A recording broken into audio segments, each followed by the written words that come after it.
Hi, friends. Today I invite you to explore a remarkable meeting of three great streams of human wisdom: an ancient Greek philosopher, an eternal Indian scripture, and one of the greatest modern spiritual philosophers of India. Heraclitus, the Bhagavad Gita, Sri Aurobindo. Separated by centuries, languages, and civilizations, they nevertheless converge upon one profound insight. Human beings suffer because they become imprisoned by dualities. Wisdom begins when we discover the deeper harmony beyond them. But this is not merely a philosophical idea, it is one of the most practical lessons for everyday life. Imagine for a moment that your happiness depends upon praise. The moment criticism comes, you are disturbed. Suppose your peace depends upon success, then failure becomes unbearable. If your confidence depends upon people agreeing with you, disagreement becomes a personal crisis. Most of us spend our lives moving helplessly between these opposites: success and failure, pleasure and pain, gain and loss, hope and despair, praise and blame. We think freedom lies in securing one side and avoiding the other. The wisdom traditions tell us something entirely different. Freedom does not come from escaping duality. Freedom comes from rising above our slavery to it. Let us begin with Heraclitus. More than 25 centuries ago, he observed something extraordinary. He wrote, "The hidden harmony is better than the visible." He also compared reality to the bow and the lyre. A bow works because opposite tensions are held together. A lyre produces beautiful music because its strings are stretched in opposite directions. Without tension, there is no music. Without opposing forces, there is no arrow. Heraclitus was teaching us that conflict is not always the enemy of harmony. Sometimes harmony is born through the intelligent integration of opposites. How relevant this is today. In every family, every workplace, every nation, we encounter differences. Our instinct is to eliminate the opposite. Heraclitus invites us instead to discover the harmony concealed within apparent conflict. Now let us turn to the battlefield of Kurukshetra. Arjuna is not sitting peacefully in a monastery. He is overwhelmed. His hands tremble. His mind is confused. He sees only impossible alternatives: fight or abandon duty, victory or destruction, action or guilt. At this critical moment, Krishna does not merely offer comfort, he transforms Arjuna's way of seeing.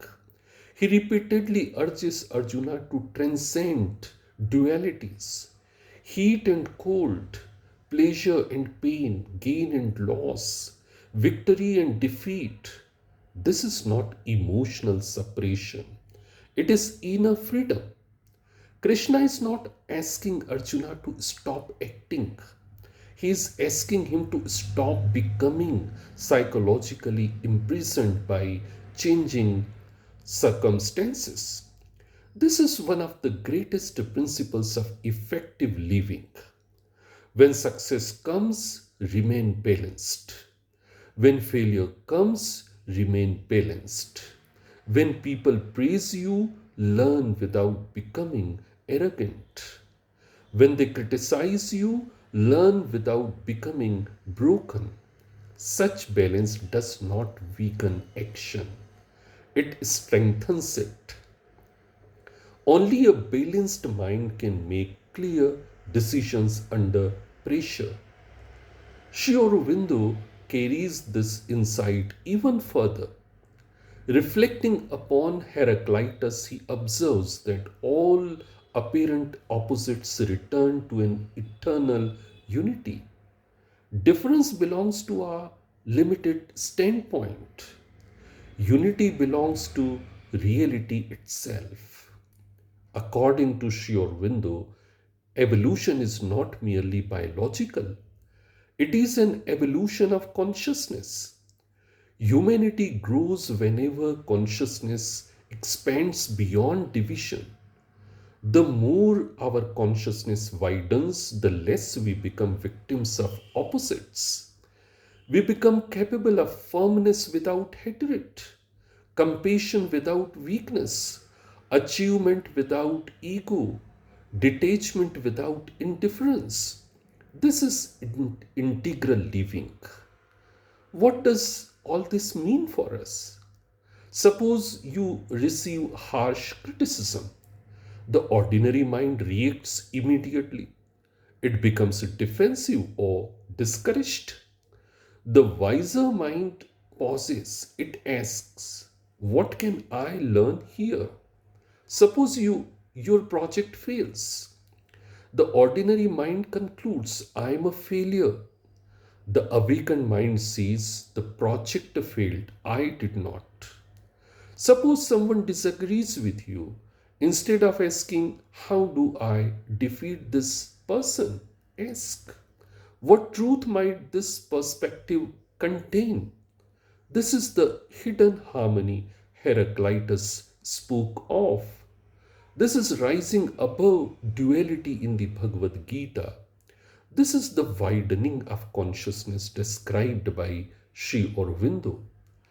Perhaps the greatest lesson is this: life will never become free of opposites. There will always be success and failure, pleasure and pain, gain and loss. The question is not whether dualities will disappear. The question is whether we shall continue to be governed by them. Heraclitus says there is a hidden harmony. Krishna says transcend the dualities. Sri Aurobindo says discover the higher consciousness in which opposites find their reconciliation. Three voices, three civilizations, one timeless invitation. Not to escape life but to live it from a deeper center. I leave you with one simple question. The next time life confronts you with praise or blame, success or failure, gain or loss, ask yourself, am I reacting from the level of the duality or responding from the deeper harmony? The answer to that question may transform not only your next decision but your entire way of living. Thank you.